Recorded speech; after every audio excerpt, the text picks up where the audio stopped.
मैं हूं आपके साथ आस्था कौशिक। लोकसभा चुनाव के नतीजे आएंगे। इन नतीजों से पहले दिल्ली में सियासी सरगर्मियां तेज हैं। भाजपा के आला नेताओं ने बैठक करके अब आगे की रणनीति पर विचार विमर्श किया है।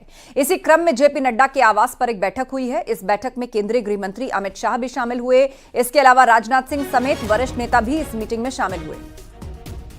तो चुनाव नतीजों से पहले बीजेपी का ये मंथन, जेपी नड्डा के आवास पर यह बैठक हुई है, जिसमें गृह मंत्री अमित शाह से लेकर रक्षा मंत्री राजनाथ सिंह मौजूद रहे। 4 जून यानी कल चुनाव के नतीजे आने हैं।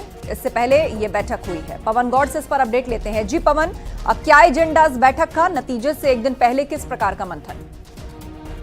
तकरीबन 1.5 घंटे से लगातार बीजेपी के राष्ट्रीय अध्यक्ष जेपी नड्डा के आवास पर बैठक चल रही है। तमाम जो बीजेपी के बड़े नेता हैं वो इस बैठक में शामिल हैं। गृह मंत्री अमित शाह, उनके साथ केंद्रीय मंत्री पीयूष गोयल, मनसुख मंडाविया, अश्विनी वैष्णव, पार्टी के राष्ट्रीय महामंत्री जो है तरुण चुग, विनोद तावड़े, तमाम जो नेता हैं इस बैठक के अंदर मौजूद है। रक्षा मंत्री राजनाथ सिंह भी मौजूद थे, लेकिन थोड़ी देर पहले वो बैठक से बाहर निकल गए हैं। उस बैठक का एजेंडा साफ है। जिस तरह से कल क्योंकि मतगणना होनी है, चुनाव परिणाम आने हैं, उसकी तैयारी पूरे देश भर में किस तरह से है, क्योंकि बीजेपी कोई भी कोताही मतगणना के दिन नहीं छोड़ना चाहती। जिस तरह से पूरा चुनाव बीजेपी कार्यकर्ताओं ने जमीन पर जाकर लड़ा है, ऐसे ही मतगणना के दिन भी सभी कार्यकर्ताओं को एक्टिव रहना होगा। लगातार बीजेपी लीडरशिप के द्वारा ये मैसेज पहुंचाया जा रहा है। इसके साथ साथ बीजेपी जैसे एग्जिट पोल्स के नतीजे आए, इसके बाद में अपनी जीत को लेकर आश्वस्त दिख रही है। तो चुनाव परिणाम के बाद में किस तरह से भव्य आयोजन होना है पूरे कार्यक्रम का, जैसे आपने देखा कि जब चुनाव परिणाम आते हैं उसके बाद में देर शाम प्रधानमंत्री नरेंद्र मोदी बीजेपी मुख्यालय पहुंचते हैं और एक भव्य जश्न किया जाता है बीजेपी मुख्यालय में। तो उसको लेकर किस तरह से तैयारी की जानी है, तो कई सारी खबरें ये भी है कि खुद प्रधानमंत्री नरेंद्र मोदी जो है वो एक भव्य रोड शो कर सकते हैं। 7 RCR से 7 LKM से लेकर जो प्रधानमंत्री का आधिकारिक आवास है वहां से लेकर बीजेपी मुख्यालय तक का, तो उसको लेकर तैयारी हो रही है। उसके बाद में पार्टी जब सरकार में बन जाएगी, जब मतगणना में बहुमत मिल जाएगा, तो उसके बाद में शपथ ग्रहण जैसे कई सारे और कार्यक्रम पूरे यहाँ आयोजन होने हैं। तो उसको लेकर किस तरह से तैयारी की जानी है, उन सब विषयों को लेकर आज की बैठक में गहन मंथन बीजेपी के तमाम जो बड़े नेता हैं वो कर रहे हैं। जी बिल्कुल, आप नजर बनाए रखें। जानकारी के लिए शुक्रिया पवन आपका। बीजेपी की ओर से चुनाव नतीजों के बाद की बड़ी तैयारी की जा रही है और सूत्रों के हवाले से खबर यह है कि कल नतीजों के बाद अगर बीजेपी की शानदार जीत हुई तो प्रधानमंत्री मोदी दिल्ली में भव्य रोड शो कर सकते हैं। प्रधानमंत्री आवास यानी 7 लोक कल्याण मार्ग से भाजपा मुख्यालय पर प्रधानमंत्री मोदी का रोड शो हो सकता है। लाखों लोग इस रोड शो में शामिल हो सकते हैं।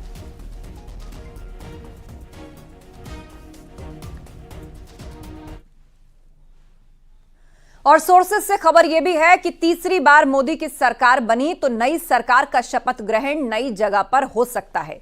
सूत्रों के मुताबिक शपथ ग्रहण के लिए दिल्ली के भारत मंडपम, यशोभूमि और कर्तव्य पथ जैसी जगहों को लेकर बीजेपी के नेता फीडबैक ले रहे हैं। मोदी सरकार के शपथ ग्रहण के बाद बड़े जश्न की तैयारी के लिए इन लोकेशंस को देखा गया है। हालांकि फाइनल लोकेशन पर अभी मुहर लगनी बाकी है, लेकिन किन लोकेशंस की चर्चा हो रही है वो हम आपको बता रहे हैं। भारत मंडपम, यशोभूमि और कर्तव्य पथ, ये 3 जगह का फीडबैक बीजेपी नेता ले रहे हैं।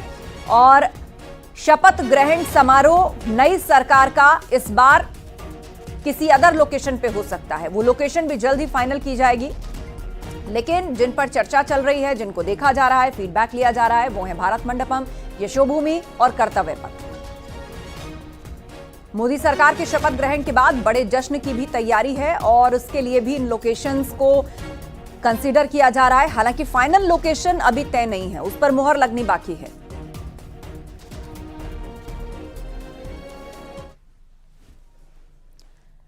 प्रधानमंत्री मोदी के तीसरी बार प्रधानमंत्री बनने के लिए विशेष पूजा का दौर शुरू हो गया है। अमरोहा और प्रयागराज में विशेष पूजा और हवन कर पीएम मोदी की जीत की दुआएं मांगी गईं।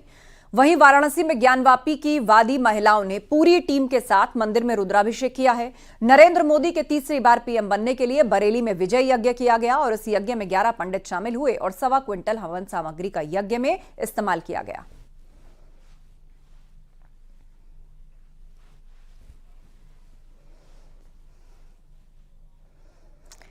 एग्जिट पोल में बीजेपी की शानदार बढ़त को देखकर एक तरफ जहां बीजेपी नेताओं में उत्साह का माहौल बन गया, तो वहीं पीएम मोदी के प्रशंसकों के बीच भी खुशी की लहर देखने को मिल रही है। इस बीच एग्जिट पोल के आंकड़ों की हकीकत में तब्दील करने के लिए पूजा पाठ भी शुरू हो चुका है। ये तस्वीरें वाराणसी से हैं जो आप देख रहे हैं, जहां ज्ञानवापी के लिए लड़ाई चल रही है। ज्ञानवापी की महिलावादियों और पूरी टीम ने प्रधानमंत्री मोदी की जीत के लिए भगवान शिव का रुद्राभिषेक किया है। वादी महिलाओं ने महामृत्युंजय मंदिर में पूजन अनुष्ठान किया और रुद्राभिषेक किया। पूजा के दौरान सभी ने बताया कि उम्मीद कर रहे हैं 400 पार सीट पाकर एक बार फिर मोदी सरकार बनेगी, जिससे न केवल पीओके बल्कि काशी और मथुरा का भी उद्धार होगा।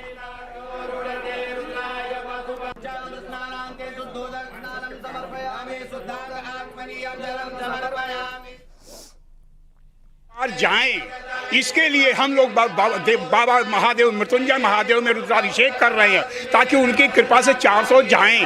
और 400 जाने के बाद जो हमारा लक्ष्य है, खास तौर से कई लक्ष्य, पहला अगर 400 पार जाते हैं तो काशी, मथुरा और पीओके का उद्धार हो जाएगा। 400 के बाद जो वक्फ बोर्ड है उसका समापन हो जाएगा।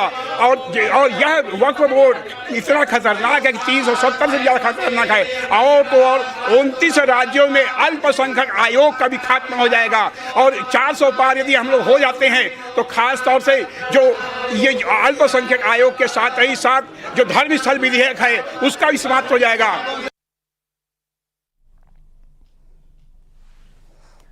और नरेंद्र मोदी के तीसरी बार पीएम बनने के लिए बरेली में विजय यज्ञ किया गया है और इस यज्ञ में 11 पंडित शामिल हुए और 1.25 क्विंटल हवन सामग्री का यज्ञ में इस्तेमाल किया गया। श्यामगंज स्थित खाटू श्याम मंदिर में पंडित सुशील पाठक ने इस यज्ञ का आयोजन किया और पंडित ने यह भी बताया कि भारत को विश्व गुरु बनाने और भाजपा की तीसरी बार प्रचंड बहुमत की सरकार बने, इसीलिए ये यज्ञ किया गया है।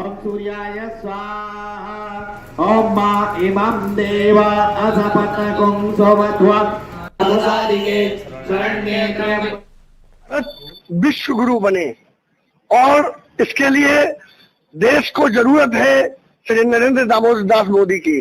तो तीसरे कार्यकाल में यानी कल होने वाला जो आप लोगों के चैनल के माध्यम से एग्जिट पोल देखे, वो एग्जिट पोल में बदल जाए और प्रचंड बहुमत से श्री नरेंद्र दामोदर दास मोदी प्रधानमंत्री बने और भारत का पूरी दुनिया में डंका बजे, हमारा भारत विश्व गुरु बने।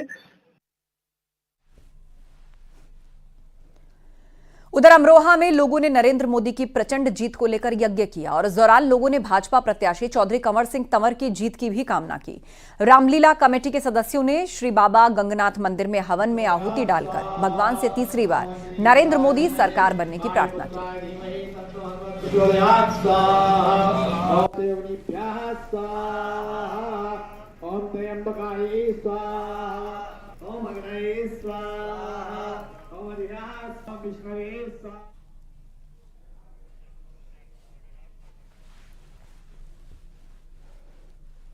और एग्जिट पोल पर कांग्रेस की पूर्व अध्यक्ष सोनिया गांधी ने कहा कि चुनाव के अंतिम नतीजों का इंतजार करें।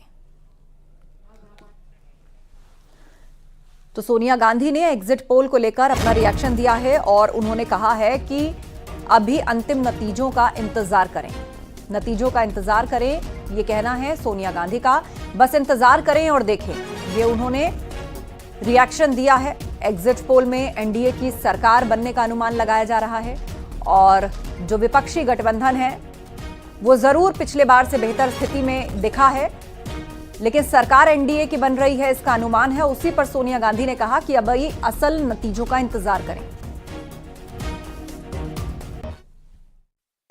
What are your expectations for tomorrow, ma'am? Any comments?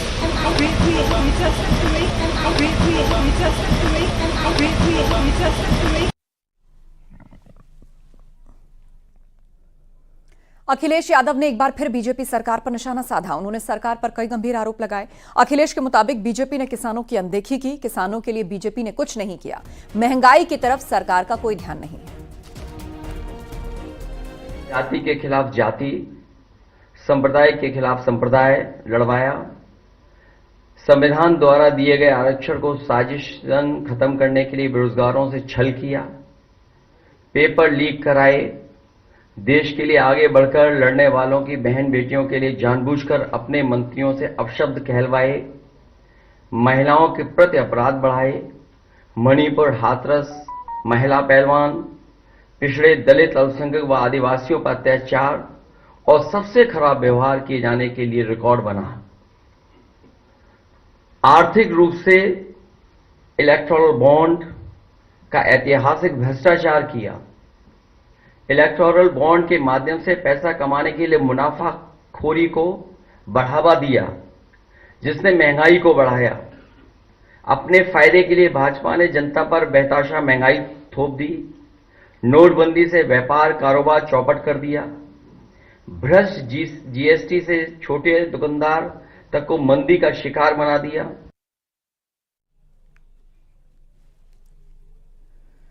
Akhilesh Yadav ने एग्जिट पोल का नकारते हुए कहा कि यूपी में आईएनडीआईए गठबंधन की ही जीत होगी। हमारा एग्जिट पोल यह कहता है कि सबसे ज्यादा सीटें इंडिया गठबंधन उत्तर प्रदेश में जीतेगा। मैंने अपना इंटरनल भी सर्वे कराया है और वो भी बहुत बढ़ चढ़ कर बता रहा है। कांग्रेस नेता प्रमोद तिवारी ने बीजेपी पर निशाना साधा। साथ ही कहा कि कल आईएनडीआईए गठबंधन की सरकार बन रही है। पीएम मोदी जा रहे हैं लेकिन हम पर मनोवैज्ञानिक दबाव बनाना चाहते हैं। कोई भी तैयारी करें लेकिन ना कल बीजेपी जीतेगी और ना ही कोई रोड शो होगा। मैं तो कहूंगा देश की आजादी के बाद की सबसे असफल महंगाई और बेरोजगार बढ़ाने वाली सरकार मॉडल नहीं हो सकती, बल्कि चिंता की बात है देश के लिए। देश की जनता पर बोझ है। अब वो 25 साल के सपने देखें, 50 साल के देखें, सपनों पे तो कोई टैक्स लगता नहीं। जो जमीनी हकीकत है, जो जनता का मूड है, वो तो साफ बता रहा है कि मोदी सरकार लौट के नहीं आएगी 295 प्लस के साथ। इंडिया गठबंधन की सरकार बननी जा रही है, परंतु एक साइकोलॉजिकल दबाव बनाना, साइकोलॉजिकल शो करना मोदी की अदा है और मोदी ऐसा करते हैं। मुझे पूरा भरोसा है कल इंडिया गठबंधन को बहुमत मिलेगा। जौनपुर के बीजेपी प्रत्याशी कृपाशंकर सिंह ने दावा किया कि नरेंद्र मोदी तीसरी बार देश के पीएम बनने जा रहे हैं। उन्होंने कहा कि मंगलवार के दिन बड़े बड़े फैसले होते हैं। इस बार भी देश में बहुत बड़ा फैसला होगा। प्रधानमंत्री जी ने 2014 में बात कही 272 के पार, तो लोगों ने 272 के पार दिया, विश्वास किया। 2019 कहा कि 300 के पार, लोगों ने विश्वास किया और लोग मतदाताओं ने दिया। ये 400 पार के नारे में कहीं न कहीं 400 तक पहुंचाने की जनता के विचारों को आप लोग लाए हैं। भगवान करें, ईश्वर करें, बाबा भोलेनाथ को चरणों में प्रार्थना करता हूं कि ये एग्जिट पोल जो है एग्जैक्ट पोल हो जाए। बढ़ते आगे, बीजेपी सूत्रों हवाले से बड़ी खबर मिल रही है। पीयूष गोयल की जगह जेपी नड्डा राज्यसभा में लीडर ऑफ हाउस हो सकते हैं। वर्तमान में पीयूष गोयल राज्यसभा में लीडर ऑफ हाउस हैं। 2024 में पार्टी ने उन्हें उत्तरी मुंबई से लोकसभा का उम्मीदवार बनाया है। अब खबर आ रही है कि अब पीयूष गोयल की जगह अगले टर्म में राज्यसभा में leader of house JP Nadda हो सकते हैं। बीजेपी के सूत्रों से ये बड़ी खबर हमें मिल रही है। पीयूष गोयल की जगह जेपी नड्डा राज्यसभा में लीडर ऑफ हाउस हो सकते हैं। मौजूदा समय में पीयूष गोयल राज्यसभा में लीडर ऑफ हाउस हैं। 2024 में जो आम चुनाव हुए उसमें पार्टी ने उन्हें उत्तरी मुंबई से लोकसभा का उम्मीदवार बनाया है और अब खबर आ रही है सोर्सेज से कि राज्यसभा में leader of house JP Nadda हो सकते हैं। वर्तमान में बीजेपी के राष्ट्रीय अध्यक्ष जेपी नड्डा राज्यसभा में लीडर ऑफ हाउस हो सकते हैं। वर्तमान में ये पोस्ट पीयूष गोयल के पास है। अनूप गुप्ता हमारे साथ फोन लाइन पर जुड़े हैं। अनूप, विस्तार से बताइए क्या खबर है पूरी। देखिए, आपको बता दूं कि जिस तरीके से बीजेपी ने अपने बड़े नेताओं को लोकसभा में उतारा था, जिसमें पीयूष गोयल भी एक हैं जो मुंबई सीट से प्रत्याशी थे। पिछले दिनों वो लगातार राज्यसभा से रहे थे और राज्यसभा में वो सदन के नेता थे। अब चूंकि वो लोकसभा से चुनाव लड़ रहे हैं, ऐसे में बीजेपी के सूत्र बता रहे हैं कि आने वाले दिनों में अगर सरकार बनती है और सदन में जो राज्यसभा में सदन के नेता उसमें जेपी नड्डा सदन के नेता बनाए जा सकते हैं, क्योंकि सबसे वरिष्ठ नेता के तौर पर है। राज्यसभा से वो गुजरात से इस बार चुने गए हैं, ऐसी खबर है। हालांकि बीजेपी ने ये कहा है कि अभी इंतजार है, क्योंकि कल जो है वो चुनाव परिणाम सामने आ रहे हैं। हालांकि बीजेपी इसको लेकर आश्वस्त है, लेकिन ये सभी चीजें जो है वो कल के चुनाव परिणाम के बाद ही इस पर आधिकारिक रूप से इस पर मुहर लगाई जाएगी। जी, जानकारी के लिए बहुत शुक्रिया। राज्यसभा में लीडर ऑफ हाउस हो सकते हैं जेपी नड्डा, बड़ी खबर। और पीयूष गोयल के पास फिलहाल ये पोस्ट है, लेकिन 2024 के आम चुनाव में पार्टी ने उन्हें उत्तरी मुंबई से लोकसभा का उम्मीदवार बनाया है।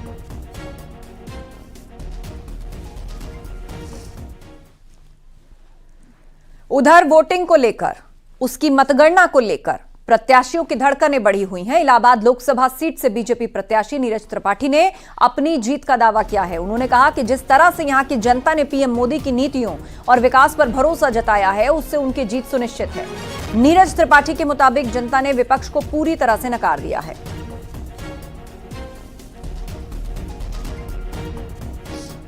देखिए, धड़कनें नहीं बढ़ी हैं, मैं बहुत कॉन्फिडेंट हूँ और जितना ज़्यादा जनता का प्यार मुझे मिला है उससे मुझे पूरा विश्वास है कि मैं जो है यहाँ से निश्चित रूप से भारी मात्रा से विजयी रहूँगा। कि आदरणीय नरेंद्र मोदी जी की भारतीय जनता पार्टी की सरकार ने, आदरणीय योगी आदित्यनाथ जी की सरकार ने जो विकास के कार्य किए और जो हमने वादा किया था भयमुक्त समाज का, वो सारे वादे हमने पूरे किए और जनता ने बहुत ही प्यार दिया। मंत्री स्वतंत्र देव सिंह ने एक बार फिर बीजेपी की जीत का दावा किया। इस मौके पर उन्होंने अखिलेश यादव पर भी तीखा प्रहार किया। कानून का राज है। सपा बसपा कांग्रेस के शासन में गुंडागर्दी होती है, भ्रष्टाचार होती है। तो आज राज्य के अंदर अपने को लोग महसूस नहीं करते थे, तो एक तरह का कानून का राज है। तो जिसके कारण जनता जनार्दन ने उसको स्वीकार किया कि आज मैं सुरक्षित महसूस करता हूं। दूसरा है कि 14 के पहले देश के अंदर बम फटते थे, असुरक्षित लोग महसूस करते थे। श्रीनगर चौक से लेकर संसद भवन, ताज होटल, संकट मोचन हनुमान मंदिर, काशी में, कोर्ट में, कचहरी, हर जगह बम फटते थे। आदरणीय मोदी जी के आने के बाद कोई बम नहीं फटता है। ठीक ढंग से जवाब दिया गया पाकिस्तान के आतंकवादियों तो जो अंदर रहते हैं ये सब। तो जनता जनार्दन में जो गरीब कल्याण योजना थी, इंदिरा जी के समय से महंगाई, ये सब की चर्चा होती थी, गरीबी मिटाओ की चर्चा होती थी, लेकिन पहली बार लखपति बनाने का किसी ने काम किया तो आदरणीय मोदी जी ने किया। अपना निजी पक्का मकान, गैस का कनेक्शन, बिजली का कनेक्शन, आयुष्मान का कार्ड, शौचालय, यानी ये जो योजनाएं हैं का लाभ गरीबों को मिला है।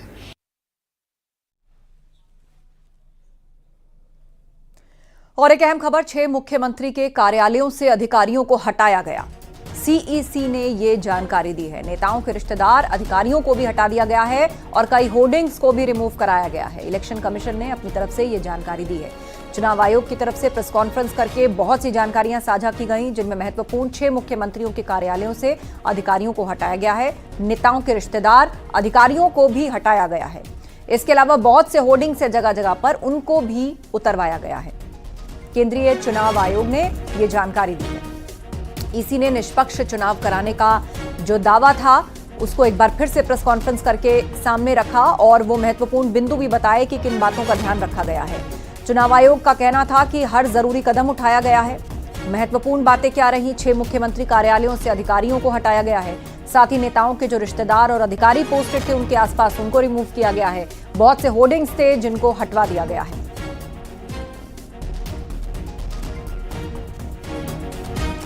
तो इसी का निष्पक्ष चुनाव कराने का यह दावा है।